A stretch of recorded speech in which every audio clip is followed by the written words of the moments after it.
Early April 1982, and the aircraft carrier HMS Hermes, flagship of the British fleet, sets off from Portsmouth bound for war. Her decks crowded with Sea Harrier jump jets and anti-submarine Sea King helicopters.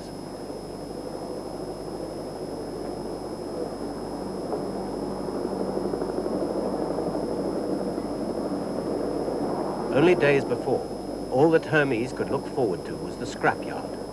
Now she was spearheading what was to become a fleet of more than 100 ships, carrying Great Britain's modern military might halfway across the world to be tested in battle for the very first time.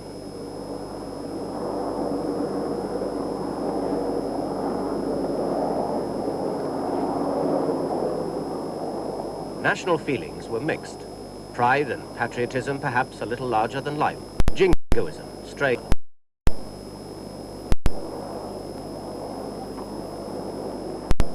A generation that had never before watched its young men head off to war, experiencing new emotions, unsure whether the battle might happen, worrying in case it did. And at the same time, reassured by the impressive hardware of ships like the new aircraft carrier HMS Invincible, pride of the British fleet, as she too joined the journey south.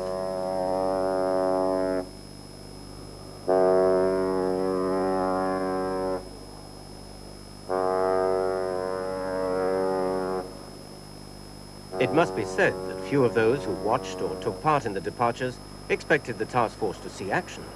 Indeed, even expected it to be away long. After all, wasn't this just a flexing of military muscles to pile on the pressure for a diplomatic settlement? That, at any rate, was the early hope of the British government, allied to a determination that if Britain should have to fight, she would give a good account of herself. And so the planning and the mobilization went on at naval bases throughout Britain. And in Gibraltar, where the end of a NATO exercise was being celebrated in the traditional way.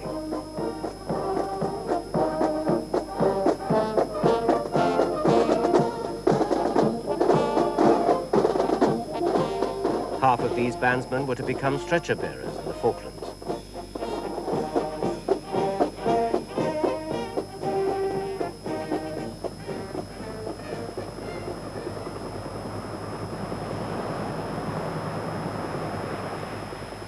Among the 24 ships that left Gibraltar, the destroyer HMS Glasgow.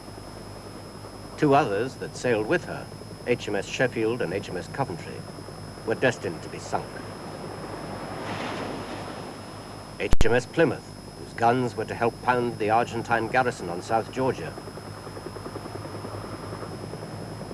The ill-fated HMS Antelope, destined for a lucky escape and then destruction in the waters of San Carlos. And the destroyer HMS Glamorgan, which carried the task force commander, Rear Admiral Sandy Woodward, south to join the Hermes. She was later to lose 9 men in a missile attack. As they set off, back in Britain, equipment the troops would need after any landing on the Falklands was being rushed to South Coast ports.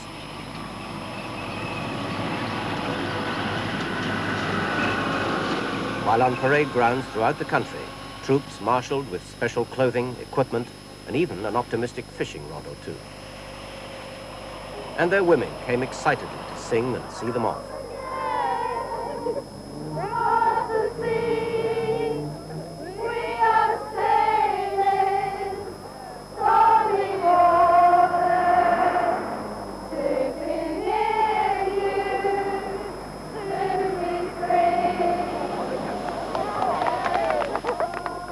The landing ship that carried these Marines was Sir Galahad, a name that was to go into the history books as the worst single British tragedy of the Falklands campaign. And slipping out too to join the convoy south, the assault ship HMS Fearless, whose landing craft were to put British troops back on the Falklands to establish their first bridgehead. The British military machine, called upon to mobilize on a scale not seen since the Second World War, was moving into top gear and requisitioning civilian ships like the luxury P&O liner Canberra.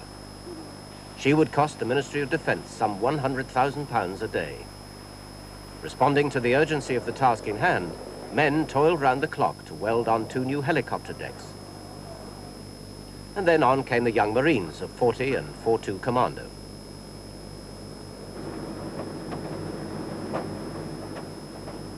Extra bedding and other supplies were loaded. There would be no such comforts in the trenches of East Falkland.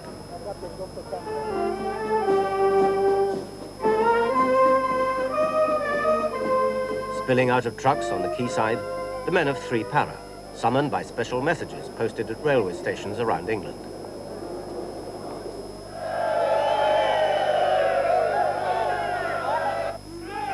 An anti-war movement led by MP Tony Benn was never to make much headway as the spirit of the departing soldiers spread through the nation. And love and laughter flew across the widening gap between those going and those left behind. Look after yourself. Take care. And you! Let's get through the bill! Morale-boosting messages appeared in all sizes and shapes.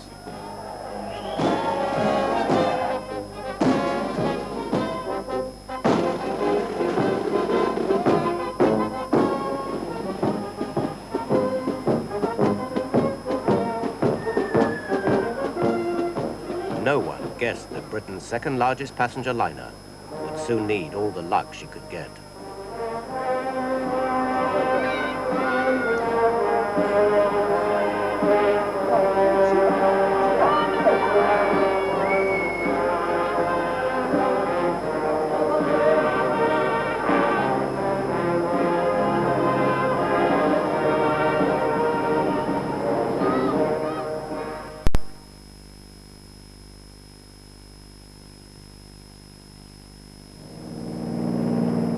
Far in the South Atlantic, 300 miles east of southern Argentina, lie the bleak and windswept Falkland Islands, some 200 of them covering an area about the size of Northern Ireland. Their history shows them to be no strangers to the claims of other countries. Britain discovered them in 1592 and made the first known landing a century later. They were colonized too by the French, who built the first settlement at Port Louis before selling their interest there to Spain. Then they were reclaimed by Britain, split between Britain and Spain, and later abandoned by both, although Britain never gave up her claim. Argentina, inheriting, as she put it, the Spanish claim, then garrisoned the islands, but in 1831 lost out in a brush with the American Navy. And 2 years later, HMS Clio sailed in to reassert the British claim. For the Falklands, it was the start of almost 150 years of uninterrupted British rule. By the mid-20th century, here in the capital Port Stanley, they were proudly boasting that they were more British than the British. And all the signs of that were there, from the police uniforms, the grand Victorian terraced houses, to the very English local pubs.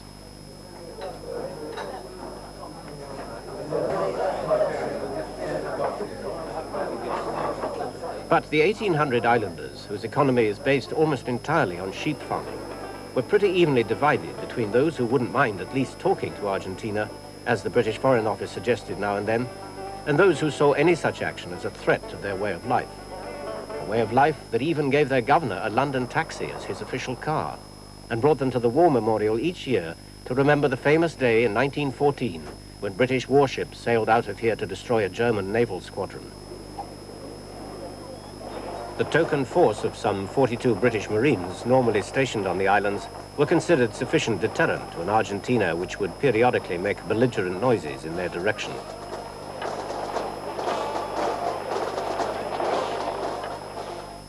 And as backup for the Marines, 120 volunteers of the local defense force. But they'd never fired a shot in anger and were called into real action only once in 1966 when 30 Argentine nationalists hijacked a plane, landed it on Port Stanley racecourse to free, as they thought, the oppressed islanders, and to their great surprise were promptly surrounded and sent home on a British ship.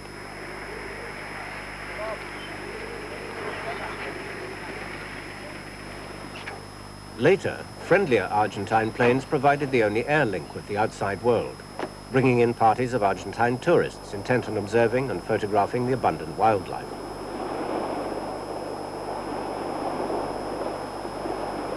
But in 1982, the first real sign that Argentina was bent on more serious business came not from the Falklands, but from South Georgia, a British dependency 800 miles to the southeast.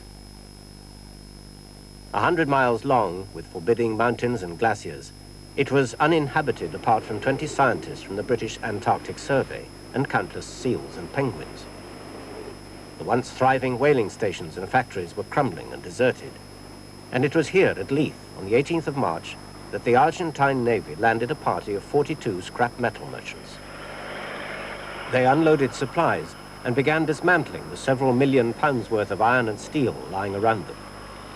It was all the work of an Argentine businessman, Konstantin Davidov, who had made a perfectly legal deal to remove the scrap. What was not legal was that his men arrived in secret without telling British officials what they were doing. And what was more, they brought with them Argentine soldiers who lost no time in raising their national flag. The British administrator later travelled over from Grytviken to tell them to take it down and that they needed permission to stay there. His advice was ignored. The Argentines told Britain they would protect their men. The British Foreign Office still believed the problem could be settled by diplomatic means. Nevertheless, the ice patrol ship HMS Endurance, the only permanent British naval presence in the area, was ordered to head for South Georgia, the Royal Marines checking their weapons and getting in some target practice on the way.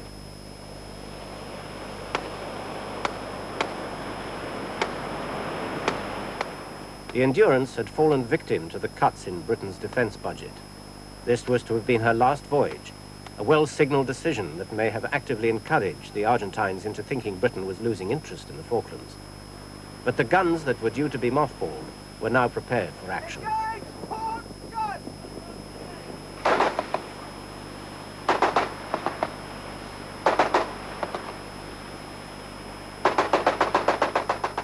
Below decks, Lieutenant Keith Mills briefed his 21 Marines. Their job would be to protect Endurance's captain when he went ashore to ask the Argentines at Leith to leave the island. But at the last minute, the plan was cancelled. The Endurance was ordered instead to anchor in Grytviken harbour. The British government was still hoping diplomacy would save the day. They had little option. If the Argentines were bent on an invasion, it was just too late to do anything about it. The Soviet Union had been reading the signs too. One of its spy trawlers steamed into Grytviken to see what the Endurance was up to.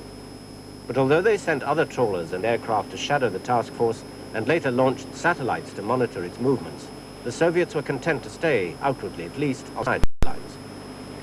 Also watching Endurance, but from a distance, the Argentine ice patrol ship Bahia Paraiso. Meanwhile, a frantic activity in Argentine mainland bases, 15 more of their warships put to sea.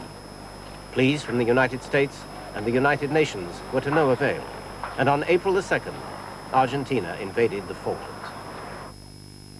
Outnumbered almost 100 to 1, 64 Royal Marines there were ordered by the governor to surrender, but not before they'd put up considerable resistance, killing at least 3 Argentine soldiers in a fierce gun battle. Sent straight back home to Britain, they can hardly have thought that a few weeks later they'd be returning to Government House in triumph. By now, the Endurance had been ordered to head for the Falklands to help, but was only halfway there when the invasion took place. Now she was told to about turn to help her own Marines left in Grytviken. The odds were she would be too late for that, too. In the hope that Endurance's captain, Nick Barker, would order those Marines to surrender, the Bahia Paraiso boldly guided him to the right radio frequency. Endurance, Bahia Paraiso calling. Do you read me over? Endurance, Bahia Paraiso, go over with your message to Grytviken. He is listening in 11255. Over. Grytviken, this is Endurance. I assume that you can hear me. Rules of engagement are as stated earlier this morning. Defend if you are provoked. Over. And he's got the whole thing. There should be no cause for confusion whatever there. And those are the rules as they stand at the moment. And that's how London wanted to be played. They did actually apologise for buggering us around the last 2 or 3 days. Unable to get any acknowledgement from the Grytviken base, the Endurance's crew finished camouflaging their 2 Wasp helicopters. With their ship hugging the island's southern coast, one of them took off to try and find out what was happening. But even as it was leaving, the Marines in Grytviken were opening up at close range on the Argentine corvette Guerrico, which had been shelling the shoreline. An Argentine Puma helicopter crash-landed, killing at least 3 men, after being raked with some 500 rounds of small arms fire. Back from the mountains above Grytviken came the Wasp. Its 2 pilots weren't aware that the token resistance the Marines had been instructed to put up had extended into a 2-hour battle before the final inevitable surrender. But they were able to describe the aftermath of the fighting and report that Keith Mills and his men had done their ship and their country proud. Well, I saw the Guerrico, the Argentine warship, and also a small boat from the Bahia Paraiso going in towards the harbour, into the Grytviken harbour. Yeah, it's just the boat coming in from outside the harbour. Obviously, we didn't see the Paraiso itself. There's no sign of damage actually around the Grytviken base, but we saw, as Tony said, the Guerrico making its way very slowly out, making some smoke. We couldn't see any damage, but it was certainly behaving as if there was damage to it. Captain Barker had this message for his crew. We are outside range. We're in fact a lot closer than my directions have allowed me to be. We're supposed to be some 150 or so miles away from South Georgia. We, as you look out, are very close to South Georgia at the moment. My directive is not, regrettably, to go and zap the Paraiso or the corvette, which we could well have done while they were both at anchor this morning off Leith, but that we should only fire, as I've said before, if we are provoked. Well, maybe we are provoking by staying here, and if we do provoke them, well, then we'll give them as good as we can. By now, the Argentine flag was flying above Government House in Port Stanley, as armour and troops poured onto the Falklands to consolidate the invasion.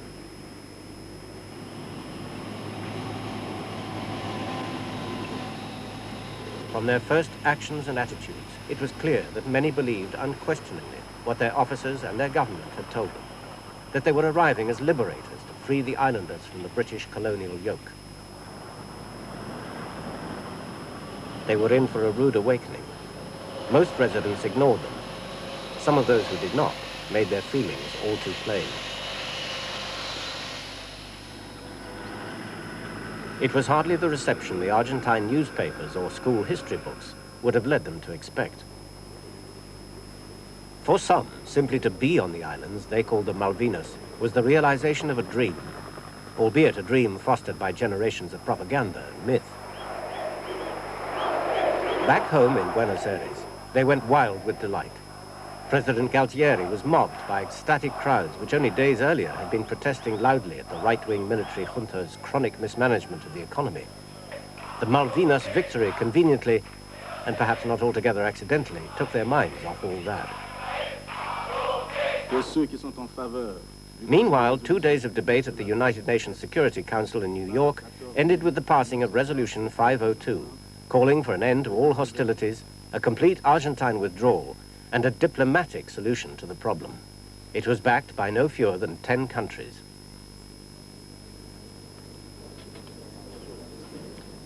Only Panama in Central America voted against. 4 countries, including the Soviet Union, abstained. Britain's ambassador, Sir Anthony Parsons, had good reason to look pleased.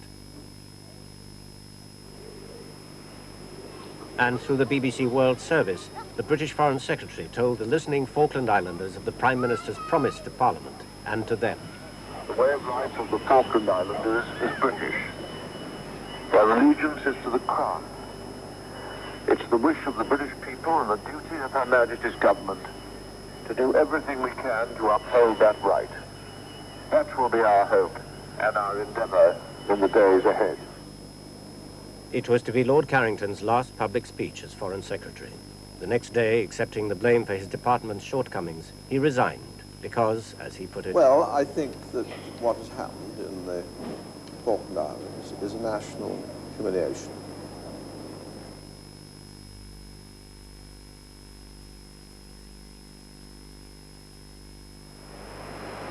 The task force was gathering strength, moving rapidly south to Ascension Island, a tiny staging post where it would reorganize and regroup for the battle ahead.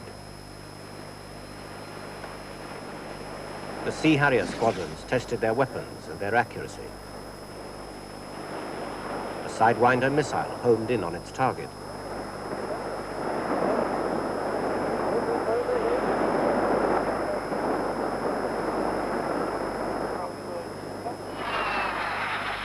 Rockets were loosed off at splash targets towed by the ships. It was vital to acclimatize the watching soldiers and sailors to the sights and sounds of war.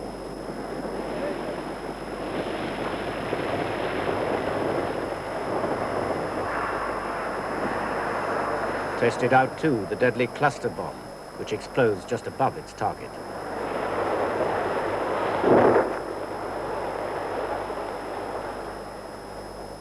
While one group of pilots was in the air, another 801 squadron was being briefed for its practice sortie. 1,000-pound HEMC bomb checks. This is the meat of the sortie, so get this part right. First of all, checks when you get out to the airplane. Security. Check that the old bomb is not about to fall off. Rattle it.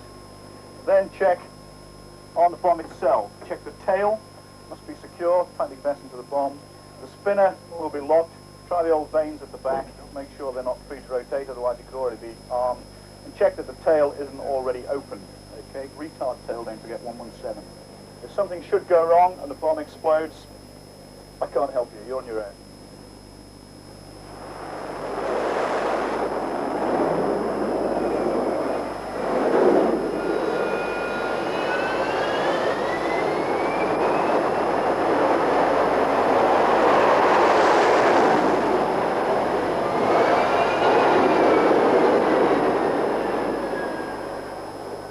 With HMS Broadsword maneuvering to the rear, command practice dropping from helicopters. While on another part of Hermes' deck, a refresher course on the general purpose machine gun. Stand by with a belt of 50 rounds. Load up. Ready. Pick a point. Out to sea. Stand by. Stop.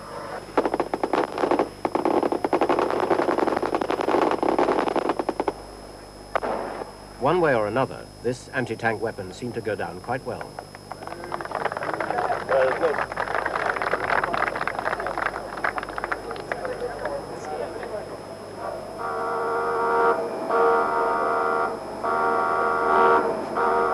A practice red alert on board Hermes.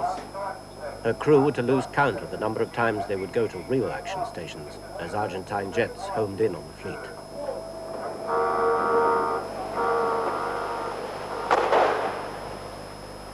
The job of replenishing the task force on the long voyage south belonged to the supply ships of the Royal Fleet Auxiliary, sometimes called Britain's Second Navy. These vessels, owned by the Ministry of Defence, but crewed by men belonging to the Merchant Navy, have developed refueling at sea skills which are the envy of every other navy in the world. Throughout the conflict, they never failed to make a rendezvous or to provide the food and ammunition needed.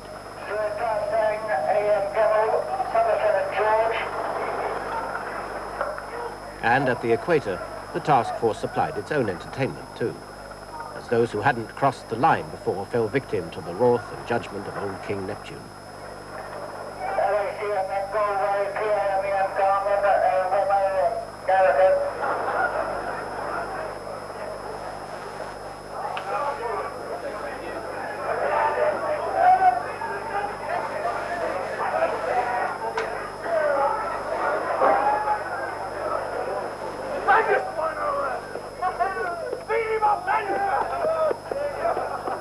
No one asked too many questions about where, on a ship going to war, they found fancy dress like this.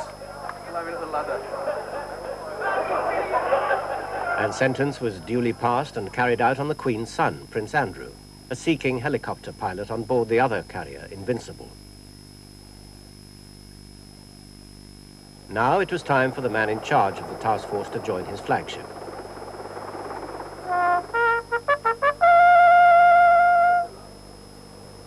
A welcoming handshake from Hermes Captain Lynn Middleton for Rear Admiral John Woodward, nicknamed Sandy, who had been hauled from behind a desk in Whitehall.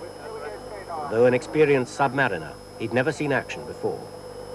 Later, he modestly told reporters he was just an ordinary person from London's suburbia, astonished to find himself in such a position.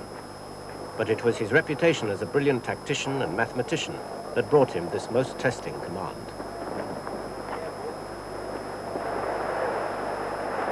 On the still faraway Falklands, a flying visit from Argentina's president. General Galtieri had come to congratulate the new governor, General Mario Menendez, and his victorious troops. His visit boosted their morale, but had other purposes too. He hoped it would emphasize to the outside world that the islands were now inextricably bound to Argentina. And in Argentine homes, these television pictures would help consolidate the dramatic surge in public popularity the Falklands invasion had brought him. Into Port Stanley, too, came the supply planes, along a now crowded air corridor from the mainland.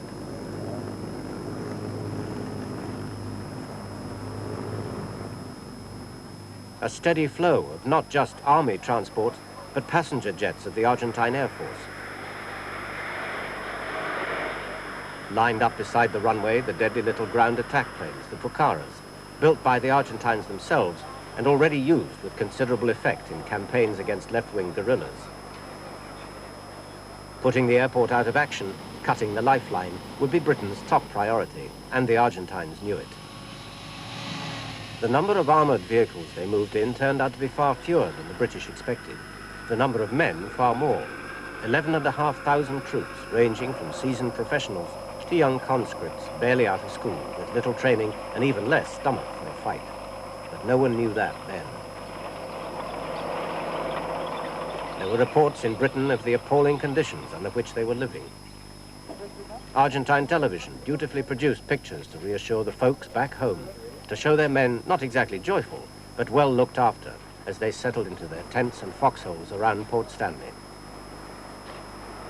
But in the propaganda war that was to accompany the real battles, the Argentine government would consistently exaggerate and often lie. The British government technique was to tell the truth, but it was seldom the whole truth. Both governments carried their own public opinion with them, but it was Britain which won the struggle for world opinion.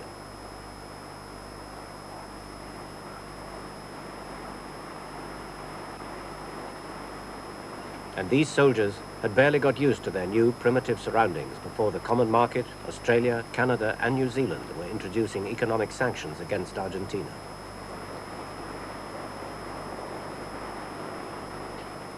Pressure of another kind came from American Secretary of State Al Haig as he shuttled between London and Buenos Aires to try to get a peaceful solution to the problem.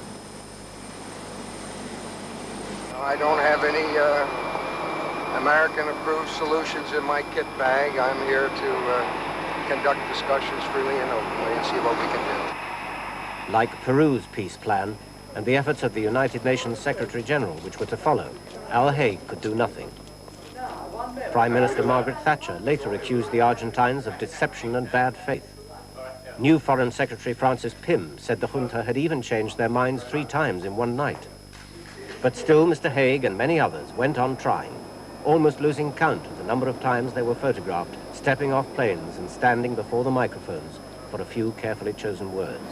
It is clear tonight that the task will not be easy. But the stakes are so great that they demand the ultimate effort on the part of all participants in these discussions. Thank you. At the end of the road lay the decision America tried desperately to avoid, whether to back a friendly anti-communist dictatorship in South America or a democracy who was her closest ally in Europe.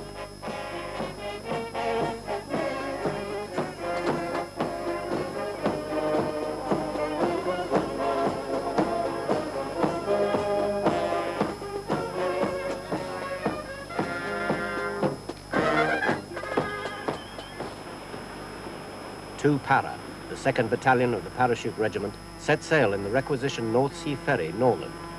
Among the toughest men in the British Army, they were to spearhead one of the big military pushes of the Falklands campaign with a famous victory that was to call for every ounce of the skill and firepower they practiced on the voyage south.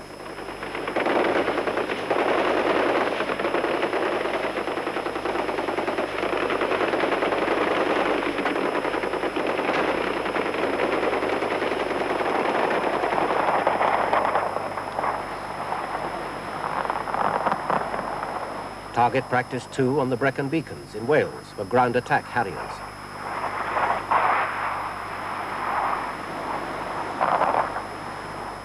And for the famous Gurkhas, more at home in close combat, some long-range mortar work.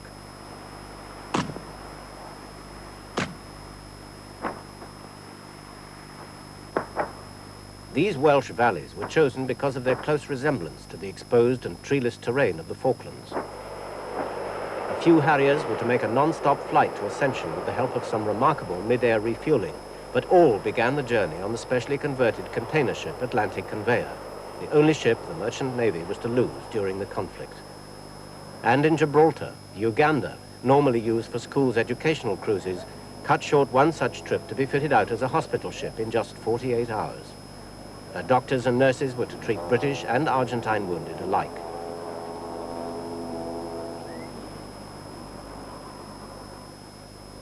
On the Canberra, keeping fit during the 4-week voyage was a top priority. The pounding feet of one 4-mile run after another became the ship's signature tune.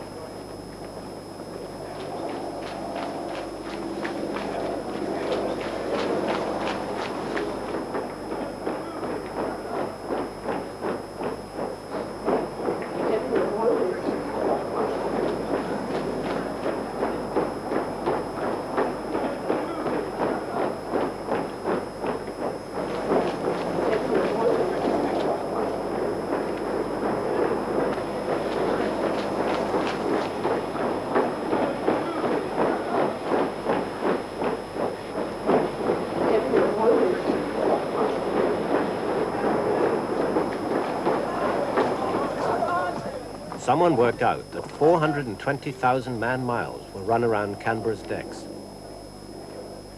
The task force ships paused at Ascension Island to regroup, rehearse landings, and reorganize the equipment which, in the hurry of the departure, had in many cases been rushed onto the first available ship that had room for them.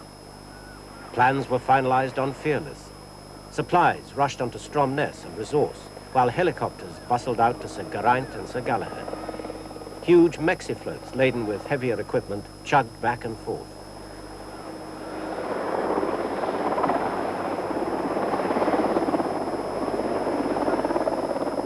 105mm light guns were lifted onto shore to await a later ship. RAF Hercules transports alone flew more than 300 flights into the island's wide-awake airport, which at one stage became the busiest in the world.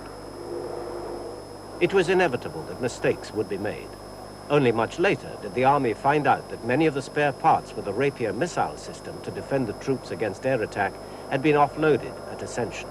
So they had to be flown out to the Falklands later by Hercules and parachuted down to the troops. As the task force headed off south, Sandy Woodward, predicting first a walkover and then a bloody conflict, analyzed what he saw as the main enemy threat. We probably have to face their air force, and I don't know how much they'll wish to use of it. I'm actually pretty confident that we've got jolly good systems for dealing with it, and this is no sort of puff. We actually have some very good weapon systems and sensors in the force, and some jolly good aircraft, missile systems, all that sort of thing, which is well able to deal with that. It's been designed to do it. I think it's pretty good.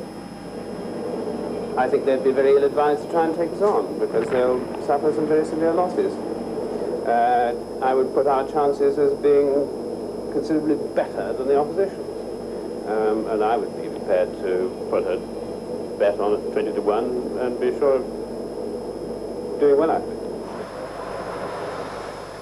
Just 3 days out from Ascension, the Harriers were scrambled to warn off an Argentine reconnaissance plane. But there was still time for the traditional 21-gun salute on the Queen's birthday. To all on board, it was made clear that back in Britain, the political will to see their mission successful was as strong as it had been on the day they left Portsmouth, when the Prime Minister was asked about the possibility of failure. Failure? Do you remember what Queen Victoria once said? Failure? The possibilities do not exist.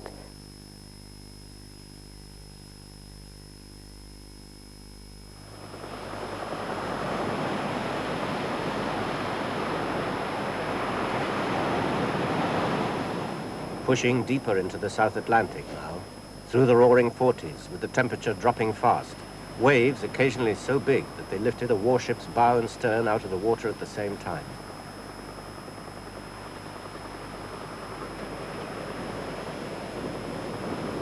Back in Britain, they were to question how soldiers could possibly stand a voyage of such length and savagery and be at their fighting best when they hit dry land at the other end. The sailors, accustomed to such conditions, were worried more by the threat of Argentine submarines, thought to be prowling in the area, preparing to attack the task force. It wasn't long before the Harriers were on permanent alert, pilots taking it in turns to spend 2 hours in the cockpits at a time, ready for instant takeoff. Already the destroyer Antrim and the frigate Plymouth had slipped away from the rest of the task force. Destination, South Georgia. For 3 hours, the Plymouth bombarded the shoreline, aiming to demoralize the Argentines without injuring them. The SAS and the SBS had already gone ashore to report back on the enemy's movements. A helicopter called in to rescue one group stranded by the appalling weather crashed on takeoff. So did a second. A third, brilliantly piloted through a snowstorm, lifted them out. When the main attack came, there was no resistance. And in Britain, the news that the Union Jack flew over South Georgia once again brought the British Prime Minister out into Downing Street to speak to the nation. What's your reaction, Rejoice at that news and congratulate our forces and the Marines. Are we going Good night, to declare war on Argentina, Mrs. Thatcher? Rejoice. The British scientists on South Georgia had sat out the Argentine invasion undisturbed in their small, remote huts, keeping the flag flying when they dared. For filmmakers Cindy Buxton and Annie Price, the first hint that help was on the way came when a Royal Marine alarmingly knocked on the door of their hut to offer lessons in the use of a 9mm Browning automatic, just in case. And when a helicopter from Endurance flew in to confirm it was all over, its pilot might have been forgiven for thinking he'd done it all single-handed.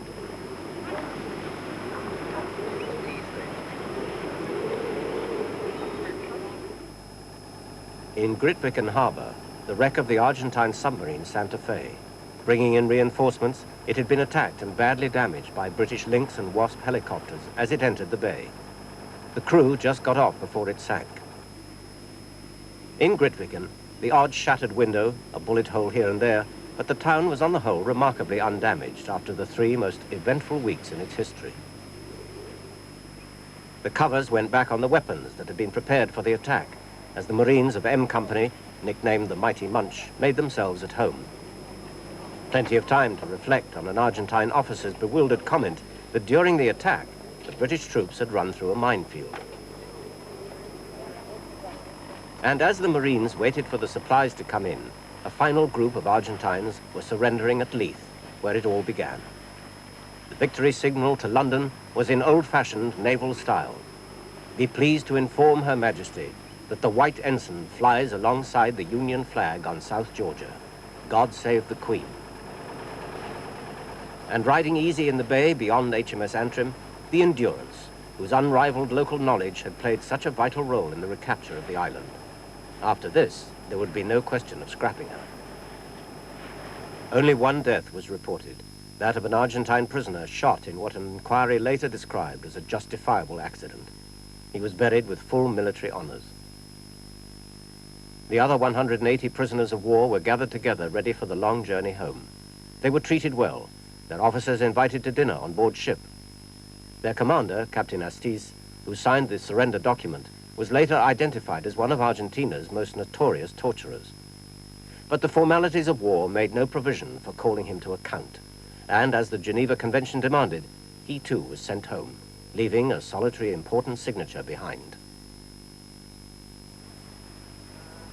The 2 British warships, now Falklands bound, took a final refueling from their accompanying supply ship Tidespring, which was to carry the Argentine prisoners onto Ascension Island for a flight home. At least they would be fit when they got there.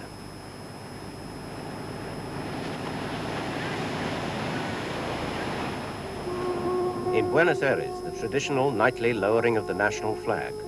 The crowd celebrated what they were told was their victory in South Georgia. It was to be the first of many such distortions. The United States finally came down off the fence, and Al Haig announced economic sanctions against Argentina.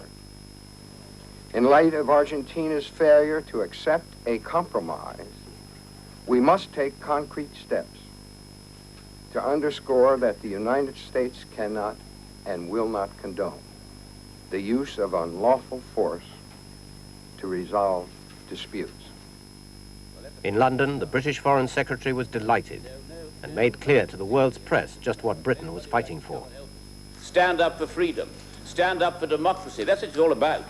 The people over in the Argentine of Buenos Aires, they aren't elected by the people. They haven't got a parliament to go and answer to.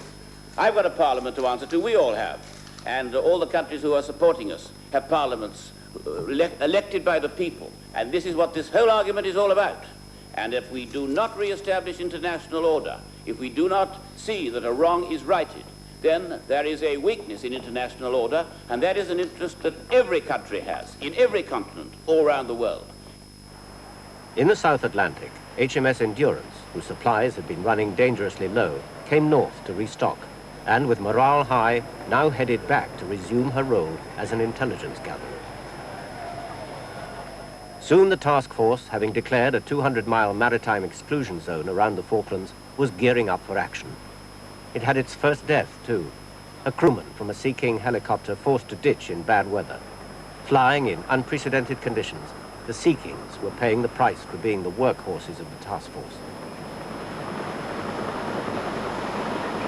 As Hermes came within flying range of the Falklands, stockpiles of the bombs and rockets her Harriers would carry came up onto the deck. A Vulcan bomber from Ascension had already dropped its bombs on the airport at Port Stanley. Now it was the Harrier's turn. In the Hermes flight control, the order was given for the first airstrike from the task force.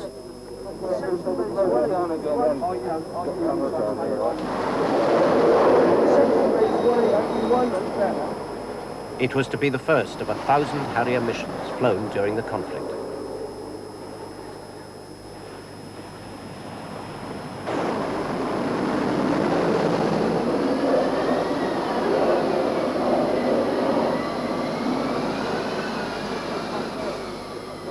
They watched them till they were out of sight and prayed they would all return.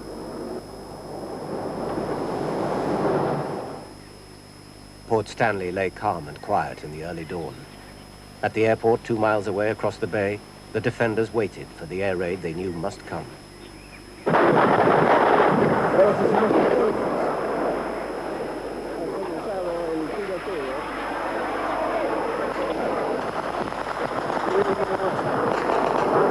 Vemos que se responde a los disparos que efectúan las Malvinas.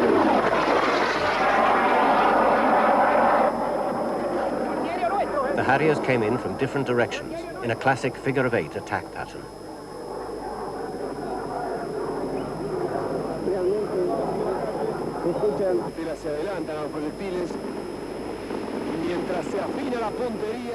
They were in and out again so fast that the flak thrown up by the enemy hit the empty sky far behind them.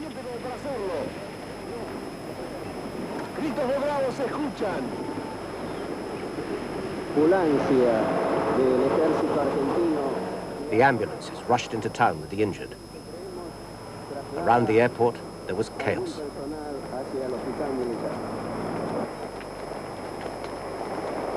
Soldiers and Argentine civilians ran through the wreckage and the craters to put as much distance between them and any further attacks as possible.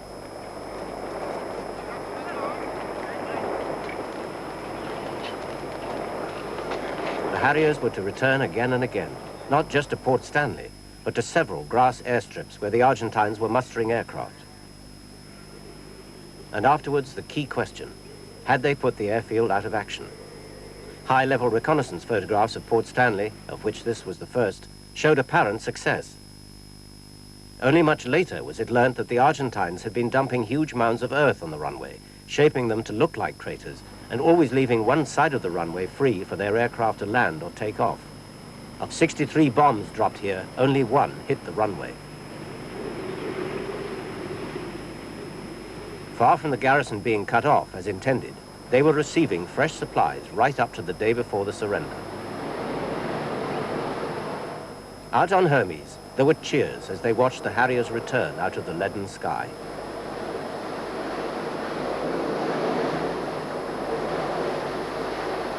News of the mission was flashed back to Britain, but journalists with the task force under strict military censorship weren't allowed to say how many planes had taken part. One reporter, Brian Hanrahan, told the country of the jet's safe return with the reassuring words, "I counted them out and I counted them back."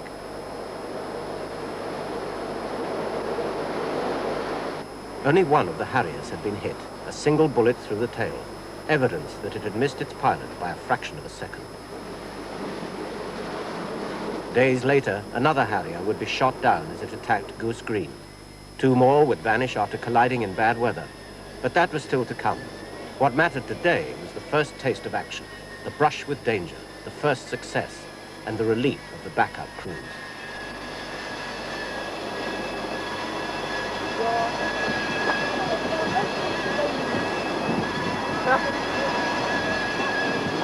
Flight Lieutenant David Morgan inspected the damage to his plane.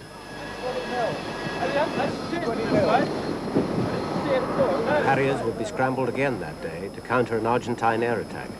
And after the mission, a debriefing on their first taste of war. My first bomb probably took out an aircraft which was on the northern side of the airfield, a little light aircraft. And then the remaining two rolled across the airfield into the pan, which was actually full of smoke and flames already at this stage. What did it look like? The airfield itself was just the airport buildings were just a very large area of fire and smoke and dust. You couldn't actually pick out very little detail in there because there was so much. Could you see people on the ground? No, you couldn't see any people. I think they were all pretty well down foxholes, but you could see a lot of guns firing.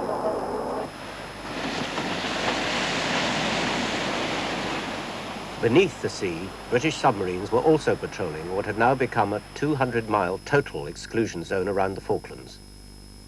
There was some criticism of the fact that Argentina's second biggest warship, the General Belgrano, and two escorting frigates were just outside the zone when the hunter-killer submarine HMS Conqueror fired two Tigerfish torpedoes towards her.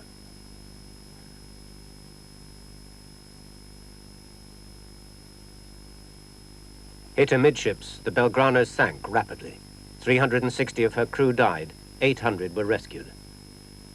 And the British submarines were under standing orders to mete out the same treatment to the big Argentine carrier 25 de Mayo if she dared leave port. She never did. When the Conqueror returned later to the Clyde, her captain, Christopher Reeford Brown, defended the decision to sink the Belgrano. She was a threat to the task force. She'd been steaming towards them, and I'd been watching her for a few hours beforehand, and under direct orders I went in and attacked her. I think by doing so, although there was obviously loss of life on her, which I regret, I certainly saved considerable loss of life from the British task force. Just hours after the Belgrano was hit, Lynx helicopters returned from a task force mission with some of their missile mounts empty.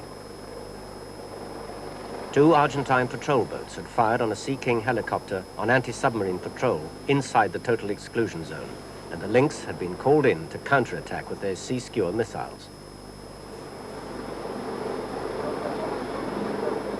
The Alferez Sobral managed to limp back to port badly damaged. Her sister ship, the Comodoro Sommeliera, sank. It was a day that would have a marked effect on the course of the war, ensuring that the Argentine Navy, or what was left of it, stayed firmly in port throughout the rest of the conflict. Later, an Argentine trawler, the Narwhal, was attacked and holed by two Sea Harriers. One of her crew was killed. The Argentines said she was on a fishing trip and that the British machine-gunned the rest of her crew in the water. But documents found on board proved she was a spy ship. The crew returned home. Tuesday, May the 4th. Smoking on the horizon, Argentina's revenge. HMS Sheffield had been hit.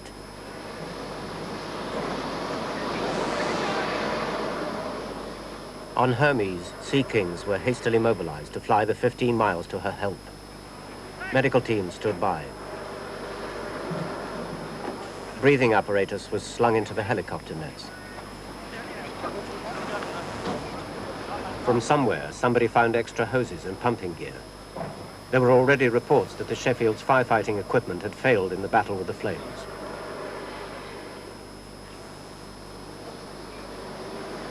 At last, they were ready to go. Extra Harriers were scrambled in case the Argentine Air Force came in for a second attack.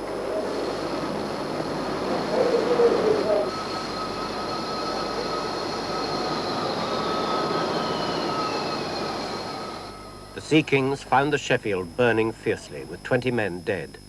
She'd been at defense stations, the second highest state of readiness, when the French-built Super Étendard fighter bombers emerged briefly above the radar horizon 20 miles away to fire their deadly Exocet missiles.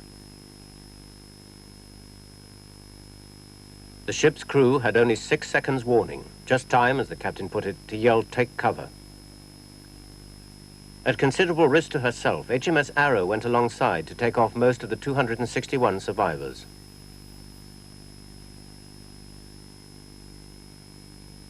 The Sea Kings took the 24 injured back to Hermes for immediate treatment.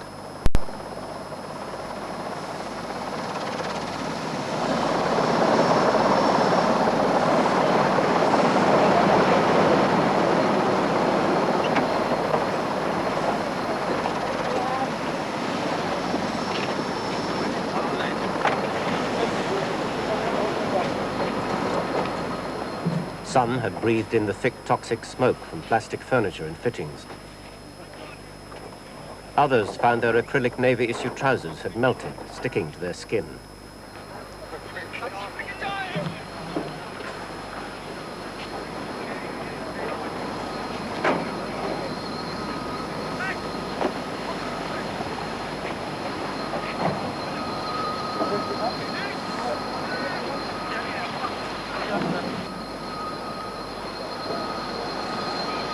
The ship's captain, Sam Salt, praised the courage of his crew.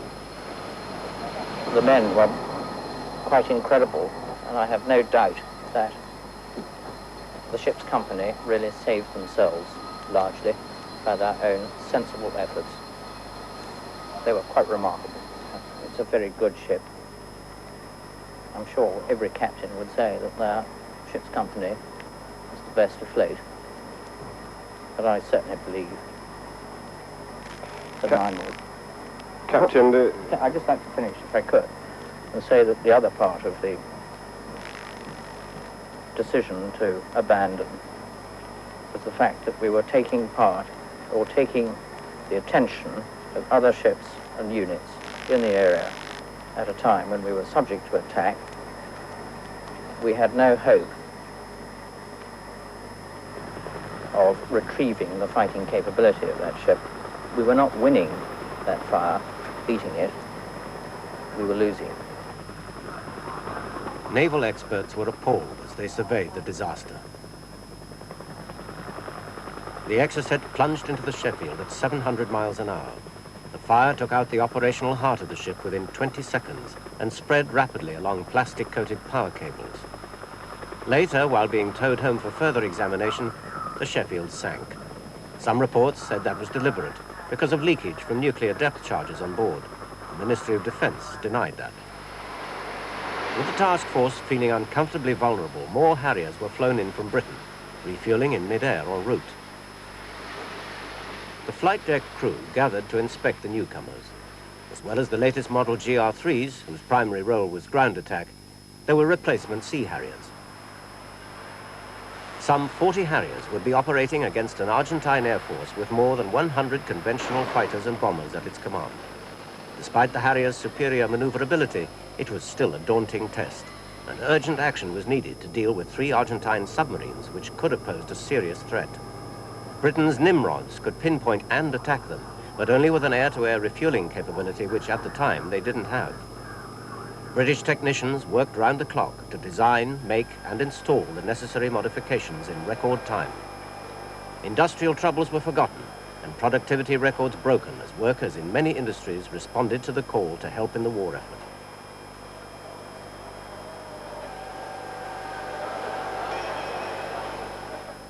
More ships, like the Type 21 frigate HMS Ardent, here demonstrating her firepower as she overtook Canberra, had been sent to swell the strength of the task force.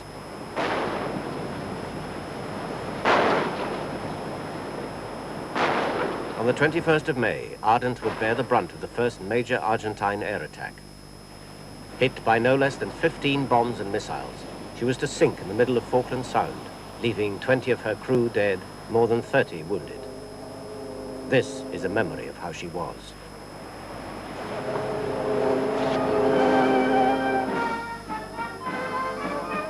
And in Southampton, the liner QE2 had been requisitioned and converted for the largest troop embarkation since the Second World War.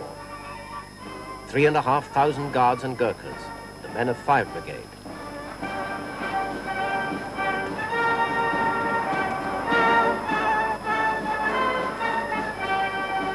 The Welsh Guards had plenty of words for those seeing them off. The Scots Guards, as usual, brought their own piper with them. And not to be outdone, 2 Gurkha pipers bravely attempted to strike up a Scottish soldier. The Gurkha's CO confided that seasickness was their biggest worry. On the quayside, the singing telegram girl was looking hard for someone singing. A friendly crane driver swung across a bra from a soldier's wife. Any doubts about who it had come from were quickly dispelled.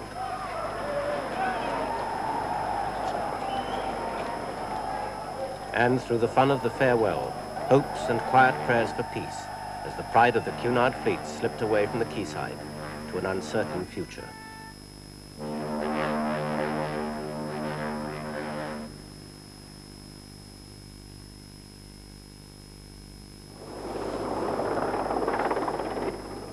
May 21st, the main British landing on the Falklands by 3 Commander Brigade under Brigadier Julian Thompson.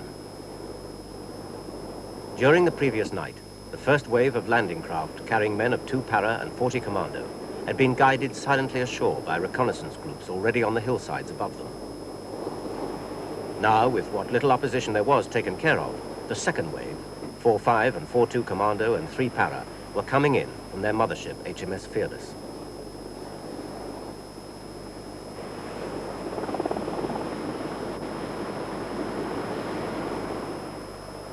The place chosen was a long, narrow stretch of water called San Carlos, with a village of the same name. And after the initial nighttime skirmish, further landings at 2 other small hamlets, Port San Carlos and Ajax Bay, were completely unopposed. Ahead lay a long 70-mile cross-country trek to Port Stanley. But what mattered now was to get the men and supplies ashore and consolidate the bridgehead, put up the defenses against any Argentine counterattack. The landing craft worked tirelessly, disgorging equipment through the cold water onto the stony beach. Scimitar and Scorpion light tanks moved out to protect this growing British toehold on the Falklands. The few islanders here, newly liberated, offered cups of tea and came out to watch the Union Jack fly over their land once again. What kept you, they said. The landing followed a series of hit-and-run raids. On Pebble Island, 48 SAS men flew in by helicopter at night to destroy 12 Argentine planes and an ammunition dump under cover of deadly accurate naval gunfire from HMS Glamorgan.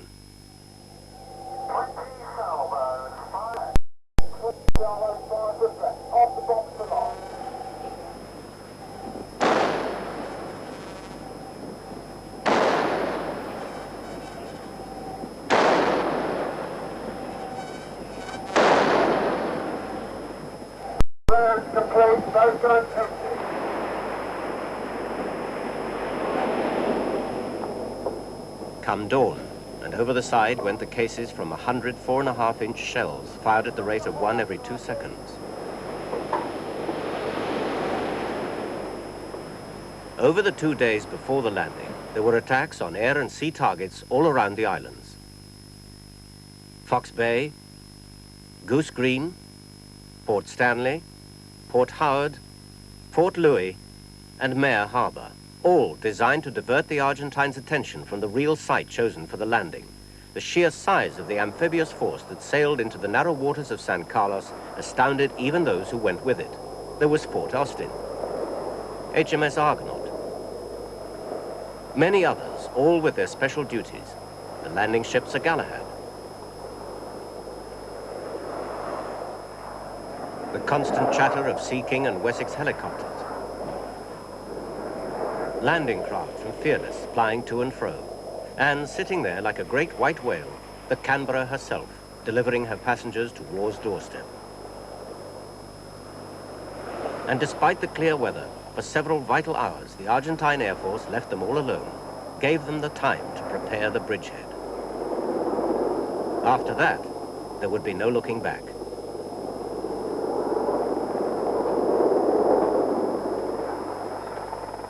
On shore, a welcome hint of civilization, with Royal Marines digging in to defend it. At every new position during the advance across the islands, their first task would be to carve their own protection from the enemy and the cold out of the soft, peaty soil. Occasionally, if you were lucky, someone else did it for you. Not many people here to hitch a lift with, but those around were happy to lend a hand, even if it meant helping to move loads of ammunition.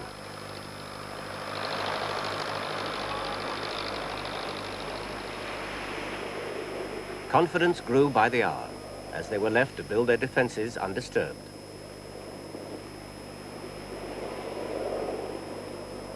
Many of these men were to go for weeks with only one change of clothing. But they shaved where and when they could, and hadn't yet got fed up with the near constant diet of dehydrated chicken supreme.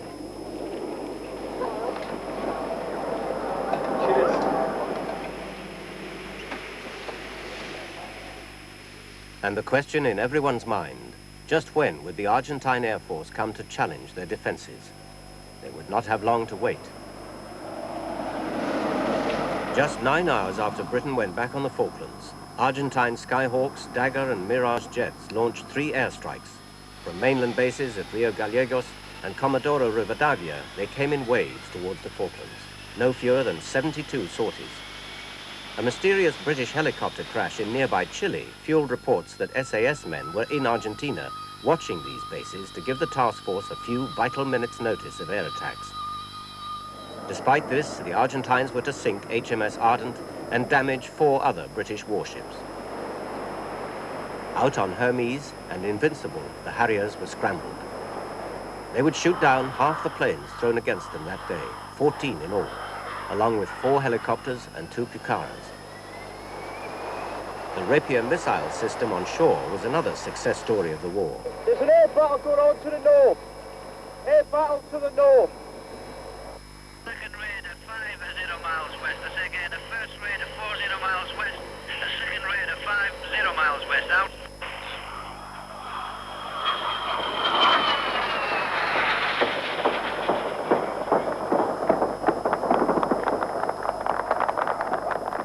Two Skyhawks were among the first to get past the Harriers and swoop in on British positions and ships in San Carlos water.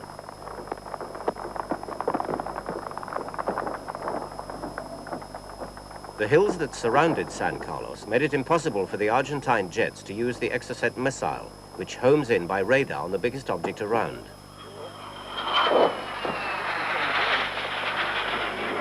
That was one reason San Carlos was chosen for the landing. But it didn't stop the bombs and other missiles which came in thick and fast.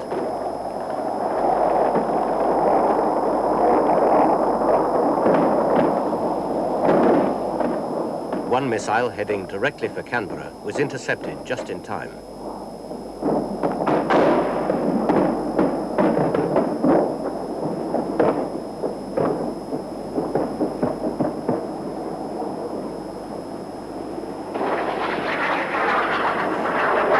To drop their bombs, the incoming planes were having to run a barrage of flak and small arms fire put up from sea and shore.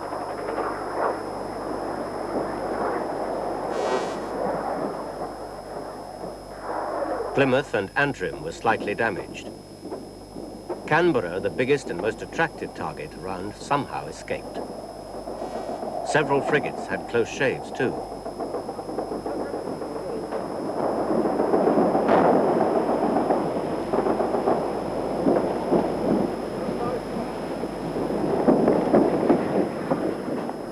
As the last Mirage afterburned its way across the sky, the British forces paused to count the cost. The Marines captured on the hillside an Argentine spotter they thought had been helping guide the planes in. Medical teams rushed to treat the surprisingly small number of casualties.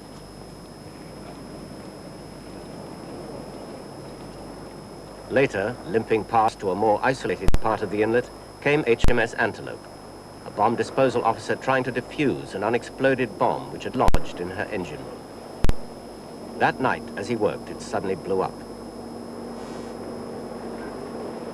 Their ship ripped open from engine room to funnel. The crew gathered at the stern to await rescue. The fire spread rapidly. Helicopters scoured the water in case anyone had been thrown in by the blast. One crewman was killed and 5 injured. Exploding ammunition fed the fire. The crew had no option but to abandon ship. Later that night, the main missile magazine exploded.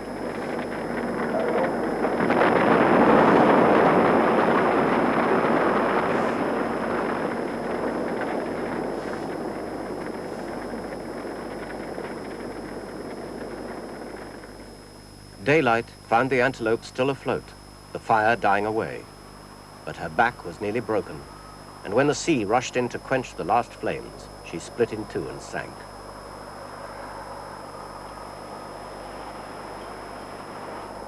Hardly had she gone when the Argentines resumed their attacks on the anchorage.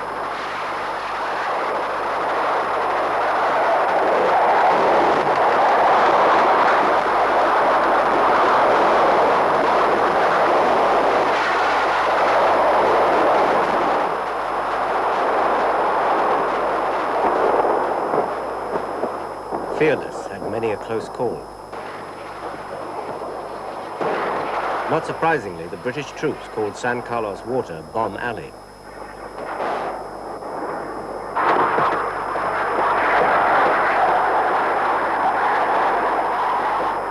The Argentine pilots had a name for it too, Death Valley. More than 80 of the aircraft they threw against the task force did not return. Sometimes the attacks came so suddenly that passing helicopters had to take shelter in a fold in the ground. A Sea-Cat missile from Fearless hunted its prey. Boats were launched to rescue an Argentine pilot who bailed out into San Carlos Water. On the ship that shot him down, the men he'd tried to bomb stood guard as a medical team was summoned onto the deck. His leg was badly broken. He would never fly a military plane again. But unlike many of his colleagues, at least he was alive.